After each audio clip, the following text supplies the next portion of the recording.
Hi, and welcome back to Football Made Simple. We're back with an in-game analysis as La Liga's return continues, this time with Mallorca hosting Barcelona. Mallorca needed the points to continue their battle against relegation, whilst Barca needed the points to continue their battle with Madrid for the title. In the end, Barca ran away 4-0 winners, coming out ahead on XG as well. But what was Setien's post-restart tactics against Moreno? In this video, we take a look. Let's start with the lineups. Mallorca started in a 4-4-2 that looked like this. In response, Barcelona used the classic 4-3-3.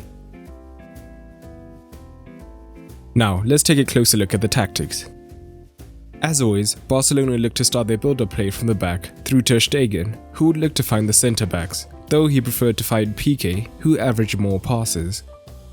However, as we know, Setien likes to have the numerical advantage around the ball, and with Mallorca keeping two men high at times, Barca had to find a third man, and they did this in various ways.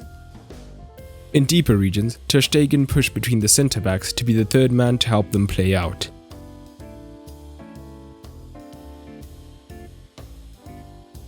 But we also saw some of the positional switches that Setien likes, as most commonly, Alba would form the third centre-back, and he spent more time in deeper areas of the pitch than usual. However, when needed, Busquets could instead drop between the centre-backs, which would then be the trigger for Alba to push higher up the pitch.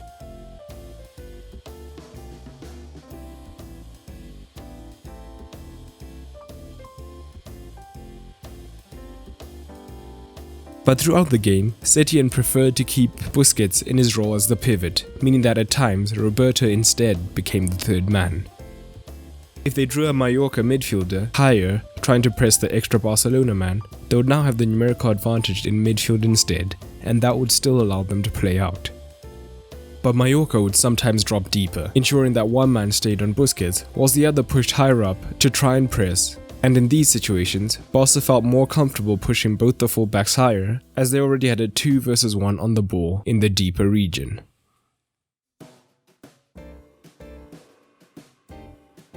Barcelona could at times look to build up through the centre, with both Griezmann and Messi tending to tuck infield to try and outnumber Mallorca's two-man midfield and help them keep the ball more easily. The forwards and the midfield once again showed some positional fluidity, all rotating depending on the movement of the others. Mallorca would move their wingers narrow to deal with this, but this would leave the flanks completely free for Barca's fullbacks to attack, and both fullbacks saw a lot of the ball.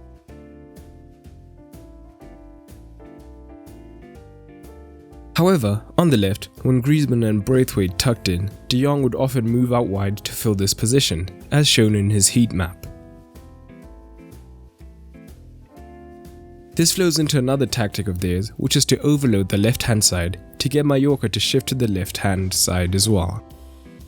When possible, they would then look to use opposing movements to get either the winger or Jordi Alba in a good position higher up.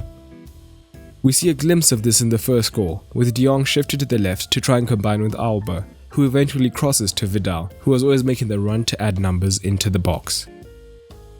But generally, once they did shift Mallorca to the left, Messi and Roberto would be free. But as opposed to going for the direct switch to get them into space, they often progressed through the midfield instead, which allowed Mallorca to recover. But still, they found success on the right-hand side, and they most frequently attacked through this zone. Messi would often drop deeper in the half space, with Roberto pushing wider, whilst Vidal often completed the triangle in this region. Mallorca's midfielder then often had to pick up two men, which often gave Messi room, whilst Roberto made the outside run time and again, and Mallorca's left centre-back and left-back often left too much room between them, and Roberto often got into dangerous situations in this manner.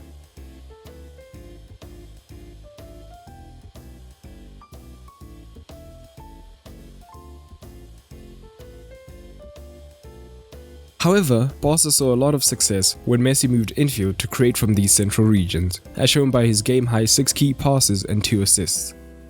He combined well with Alba and Braithwaite, as one of the two often dropped deep, giving the other space to be played in.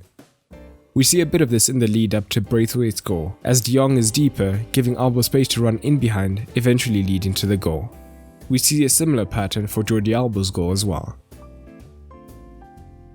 Now let's look at some of the defensive tactics. Early on in the game, Barcelona were pressing high, and they finished with a much lower passes per defensive action of just over 8. It was often a ball-oriented press, with men looking to crowd the ball for the immediate turnover or to force the centre-backs to go long, which they managed early on.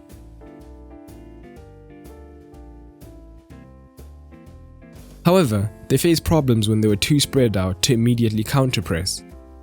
When the fullbacks had advanced, Kubo in particular found space behind Alba time and again, and he got into some dangerous situations and got a game-high 4 shots.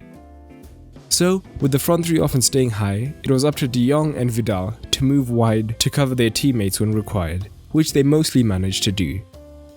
But overall, it may not have been a vintage Barca performance, but I'd love it if you commented down below. What other tactics did you notice, and what did you make of this performance as a whole? If you enjoyed this, we have a whole video looking at Setien's tactics so far, linked at the end. But that's all for today. Remember, keep it simple.